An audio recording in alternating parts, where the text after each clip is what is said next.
अब उस रोड पर चढ़ के वहीं जाते हैं, गाड़ी में बैठ के जाते हैं, उस रोड का फायदा उठाते हैं कि सरपट रोड है, कहीं जर्किन नहीं है। ये तो आरजेडी के शासन काल में है। जो रोड में गड्ढा, गड्ढा में रोड, एक कहावत थी कि पता नहीं चलता रोड में गड्ढा या गड्ढा में रोड है, तो खोजना पड़ता था। आज बिहार के गली गली में सड़क का जो विस्तार हुआ है। नमस्कार, अभी हम हैं राष्ट्रीय जनता दल के प्रदेश कार्यालय में और हमारे साथ हैं राष्ट्रीय जनता दल के प्रवक्ता श्रीमान आरजू खान साहब। स्वागत है आपका हमारे यूट्यूब चैनल खबरें बिहार लाइव पर। जी शुक्रिया। आप लोग तो बम फोड़ रहे हैं। कल तेजस्वी यादव बोले कि टाइम बम के ऊपर बैठा हुआ है बिहार का जनता, बेकारी, बेरोजगारी और भ्रष्टाचार। तो कैसा भ्रष्टाचार? भ्रष्टाचार तो आप देख रहे हैं, लगातार सुर्खियों में बना हुआ है बिहार प्रदेश का। जो कैग की रिपोर्ट आई उसके जरिए आपने देखा कि किस तरीके का भ्रष्टाचार हुआ है।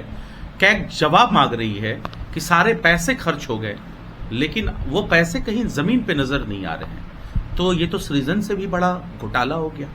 सृजन की तो मैं बात ही नहीं करूंगा। इस प्रदेश में, बिहार प्रदेश में शराबबंदी है, उसके बाद हजारों लाख लीटर शराब विदेशी आते हैं, उसको आखिर में चलवा कौन रहा है? ये भ्रष्टाचार कौन कर रहा है? इस प्रदेश में नीट का पेपर लीक होता है, बीपीएससी का पेपर लीक होता है, तो बिहार की आवाम जानना चाहती है कि ये भ्रष्टाचार कौन कर रहा है पेपर लीक के माध्यम से। और बिहार प्रदेश की जनता ये भी जानना चाहती है कि जो लैब टेस्टिंग के लिए 50 से 100 ml जो शराब लैबोरेटरीज में जाने चाहिए, वहां हजारों लाख लीटर शराबें क्यों चली जाती है। और ये तर्क दिया जाता है भ्रष्टाचार के अपने छुपाने के लिए। बिहार सरकार ये कहती है कि चूहे पी गए। तो बिहार की जनता ये भी जानना चाहती है और देश के लोग ये भी जानना चाहते हैं कि आखिर वो कौन सा चूहा है। वो चूहा जो शराब भी पीता है और हजारों करोड़ की लागत से लगा हुआ पुल भी खा जाता है। पुलिया अगर इस देश में सबसे ज्यादा अगर कहीं गिरे हैं, कीर्तिमान अगर रचा गया है, तो बिहार सरकार में। तो ये क्या बताएगी कि कितना भ्रष्टाचार करेगी? ये संस्थागत लूट है। जिस सफाई कर्मियों को 7-7 हजार करोड़ रुपए आप देने की बात कर रहे हैं, लेकिन आप उनको देते कितना है? इसलिए मैं कहता हूं ये संस्थागत लूट है। और एक एविडेंस तो और आपके पास है। 2 कैबिनेट के बैठक होती है और उस बैठक में डिप्टी सीएम विजय सिन्हा और अशोक चौधरी क्यों लड़ते हैं? हत्तापाई की नौबत क्यों आती है?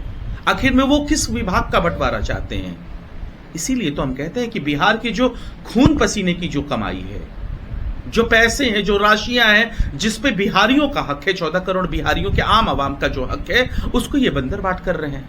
संस्थागत लूट मचा के बैठे हैं, भ्रष्टाचार करके बैठे हैं। मैं वो राघोपुर वाले पुल का एक नजीर दूंगा। वो राघोपुर वाला पुल जब पथ निर्माण मंत्री जब थे हमारे leader of opposition Tejashwi Prasad Yadav, उसको पैकेज में उसको तैयार करना था। उसके बाद क्या होता है? उसका पैकेज बढ़ा दिया गया, उसकी राशियां बढ़ा दी गई। तो मैं ये जानना चाहूंगा कि एकाएक जो बजट में जो प्रावधान था उससे ज्यादा राशियां फिर क्यों आवंटित हो गई? जब हम सवाल करते हैं सत्ता में बैठे हुए लोगों से, तो वो कहते हैं कि और टेक्नोलॉजी ज्यादा लगा, पैसे इसलिए राशियां और बढ़ानी पड़ी। तो इसीलिए तो मैं कहता हूं ये संस्थागत लूट है, भ्रष्टाचार हो रहा है। बिहार प्रदेश में आम आवाम बिहार सरकार के कैबिनेट मंत्रियों को रोड पे दौड़ा के सवाल और उसका जवाब लेना चाहती है, लेकिन ये अपना जान बचा के भागते हैं। मंगल पांडे, श्रवण कुमार, जीवेश मिश्रा। वो जीवेश मिश्रा कौन है? जो नकली दवाएं में अपराधी है, नकली दवाएं बनाता है, लोगों की जिंदगियों से खेलता है। आज वो कैबिनेट का मंत्री है, हिस्सा है। अगर यहां पे जो चार्जेस जो लगते हैं, जो छापे जो पड़ रहे हैं, जो अधिकारी हैं बिहार सरकार में बैठे हुए, उनके घरों से कितने पैसे आ रहे हैं? आपने इसको कभी आकलन किया? वो आदमी जिसके पास छापा पड़ता है, जिसके पास 100 करोड़ 200 करोड़ रुपए मिलते हैं, वो डायरेक्ट पता चलता है कि नीतीश कुमार के बेडरूम तक उसका पहचान है, वो वहां तक जाने की हैसियत रखता है। अभी तो ये 200 करोड़ के अशोक चौधरी पे लग ही रहे हैं। तो ये सारी चीजें हैं, भ्रष्टाचार में लिप्त है बिहार का ये दोनों डबल इंजन सरकार। इसलिए हम लोगों को अवेयर कर रहे हैं और हम इसको बताते रह रहे हैं 14 करोड़ बिहार की आवाम के साथ। लेकिन खुलासे में देर क्यों हो गया? खुलासा किसको करना है?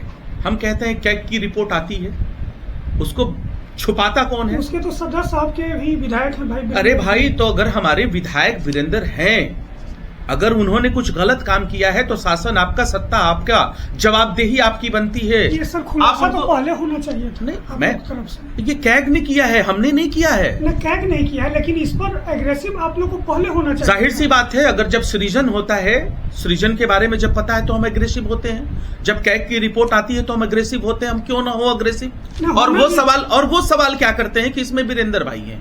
मैं कहता हूं शासन आपका, सत्ता आपकी, जवाबदेही आपकी। आप उनको अगर गलत है तो जेल की सलाखों के पीछे डालिए, लेकिन आप वो भी नहीं करते हैं। आपकी मंशा क्या है? लीपापोती करने की, छुपाने की। आप यहां कुकर्म करते हैं और केंद्र में बैठी हुई भारतीय जनता पार्टी की सरकार आपको बचाती है। इसलिए मैं कहता हूं कि यह डबल इंजन की सरकार एक भ्रष्टाचार में और अपराध में लिप्त है, और उसको संरक्षण बिहार प्रदेश के कैबिनेट के मंत्री और बिहार प्रदेश के मुखिया दे रहे हैं। खैर, राष्ट्रीय जनता दल को भ्रष्टाचार पर हल्के में लेती है। अगर आप कुछ उसके बारे में बोलते हैं तो वो आपको आईना दिखाते हैं चारा घोटाला के बारे में। जी। कहीं ना कहीं आप भ्रष्टाचार पर कमजोर तो नहीं पड़ जाते उनके खुलासे खोलने में? देखिए, इस लोकतंत्र में जनता मालिक होती है और जनता ने बार बार उनको आईना दिखाया है। इस प्रदेश की सबसे लार्जेस्ट पार्टी बनाया है। 2020 के इलेक्शन को अगर हम लोग देख लें तो महज 11-12 हजार के डिफरेंस से वो जनादेश की चोरी करके, मैं ये कहूं कि इलेक्शन कमीशन के माध्यम से वोट की डकैती करके आज गद्दी पर बैठे हुए हैं। और जब हम उनसे सवाल करते हैं तो वो अतीत में जाते हैं और अपना जो बदनुमा राजनीतिक जो चेहरा है ना, उसको छिपाने की कोशिश करते हैं। हम कहते हैं आप अतीत में जाओ, हम तुमको हमारा गिरेबान खींच के वर्तमान में लेके आएंगे। आप कहते हो लालू यादव को परसेप्शन की राजनीति गढ़ते हो, बताते हो जगन्नाथ मिश्रा के लोगों को, फिर अपने कैबिनेट का में जगह कैसे दे देते हो, टिकट क्यों देते हो? ये भी इनको बताना चाहिए। अशोक चौधरी पे बातें लग रही हैं, अनंत सिंह पे चीजें लग रही हैं, चार्जेस लग रहे हैं, आप उनको टिकट कैसे देते हो? और आप कहोगे क्राइम, क्रिमिनलिज्म और करप्शन पे हमारा कोई समझौता नहीं है। हम कहते हैं कि आप इनको संपोषित करते हो, आप इनको संरक्षित करते हो। तो हम कहीं पीछे और कमजोर होने वाले लोग नहीं हैं। जब हम इनसे सवाल करते हैं आज के परिवेश में 2025 में बैठ के हम आपको बाइट दे रहे हैं, तो ये कहते हैं 20 साल पहले, 40 साल पहले। इनकी मजबूरी क्या है? ये उपलब्धि अपनी क्यों नहीं बता पाते हैं? हम इनकी उपलब्धियां बता रहे हैं। नीट का पेपर लीक, बीपीएससी का पेपर लीक, शराब माफियाओं की तरफ शराबबंदी, बिहार में शराब घर घर डिलीवरी चल रहा है। यहां शराब माफिया जो है बस्तियां की बस्तियां जला देते हैं। हजारों लोगों की आंखों की रोशनियां चली गई। 3 लाख बच्चे जो SC ST वर्ग के आते हैं वो जेल की सलाखों के पीछे हैं। 2 वक्त की रोजी रोटी के लिए डिलीवरी बॉय बन के बैठे हैं, और उनको कौन संपोषित और संरक्षित कर रहा है? जो शराब माफिया है। ये सवाल है, इस सवाल का जवाब कब मिलेगा? मैं उस सवाल का जवाब जानना चाहता हूं। वो पुल जो 3 बार भरभरा के गिर गया, 40,000 करोड़ की लागत से ज्यादा था, उसमें करप्शन किसने किया? मैं वो सवाल करता हूं कि नीट और बीपीएससी पेपर लीक्स यहां पे होता है, उनके माफियाओं को, उनके अपराधियों को सत्ता संरक्षित और संपोषित कौन कर रहा? मैं सवाल वो करता हूं, वो मुजफ्फरपुर बालिका गृह कांड, डबल इंजन की सरकार बिहार प्रदेश में, वो 9 साल की मासूम बच्ची जिसका सर पकड़ के खिड़की से निकाल दिया गया था शेल्टर हाउस से, आज तक वो सीबीआई ईडी डबल इंजन की सरकार में उस बच्ची को ढूंढ नहीं ला पाई, जो कहती थी बड़े तोंद वाले चाचा, बिना बाल वाले चाचा। और ये सवाल हमसे पूछना चाहते हैं, जवाबदेही हमसे लेना चाहते हैं। हम कहते हैं बिहार प्रदेश में हजारों लाख लीटर विदेशी शराब बिकते हैं, चूहा कैसे पी जाता है? वो चूहा को बिहार की जनता देखना चाहती है। उस पर जवाब क्यों नहीं देते हैं? उस पर जवाब देना चाहिए, नहीं देते हैं। अशोक चौधरी पे जवाब नहीं देते। इस बिहार प्रदेश में दामाद आयोग का गठन होता है, और मैं जानना चाहता हूं कि आरएसएस का कोटा बिहार प्रदेश में कहां लागू होता है, उसका जवाब ये क्यों नहीं देते हैं? ये आरएसएस कोटा कहां लागू है, मैं उसको जानना चाहता हूं, ये बताएं। तो इस पे ये जवाब नहीं देंगे, यू टर्न करके निकल जाते हैं। इसीलिए कहता हूं, अगर इस देश में सबसे बेशर्म कोई सियासत करता है तो उसका नाम भारतीय जनता पार्टी है, और उस भारतीय जनता पार्टी की जनता दल यूनाइटेड साथी है, जो कि मैं ये कह सकता हूं कि आरएसएस के गोद में बैठ के अपना एजेंडा तय कर रही है। नमस्कार दर्शकों, अभी हमारे साथ हैं जेडीयू के प्रवक्ता श्रीमान हेमराज राम जी। सर, स्वागत है आपका हमारे यूट्यूब चैनल खबरें बिहार लाइव पर। चलिए, आपका भी बहुत बहुत धन्यवाद। नवरात्रि का समय है सर, और यहाँ टाइम बम और बम फोड़ा जा रहा है। कल राजद द्वारा भी बोला गया, तेजस्वी यादव बोले कि बिहार जो है बेरोजगारी और भ्रष्टाचार के टाइम बम पर बैठा हुआ है। तो उनके एक प्रवक्ता हैं आरजू उनके एक प्रवक्ता हैं आरजू खान साहब आरजेडी के, जिन्होंने आरोप लगाया कि जेडीयू की सरकार में यानी एनडीए की सरकार में दारू, लाखों लीटर दारू जो है चूहा पी जा रहा है, तो चूहा जो है फूल को कतर दे रहा है। तो इस पर क्या कहना है सर उनके आरोपों पर? देखिए, बिहार में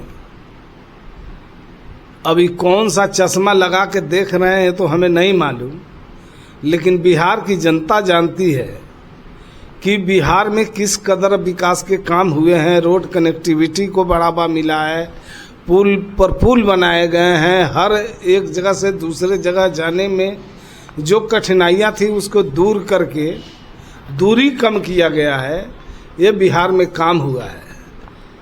अब उस रोड पर चढ़ के वहीं जाते हैं, गाड़ी में बैठ के जाते हैं, उस रोड का फायदा उठाते हैं कि सरपट रोड है, कहीं जर्किन नहीं है।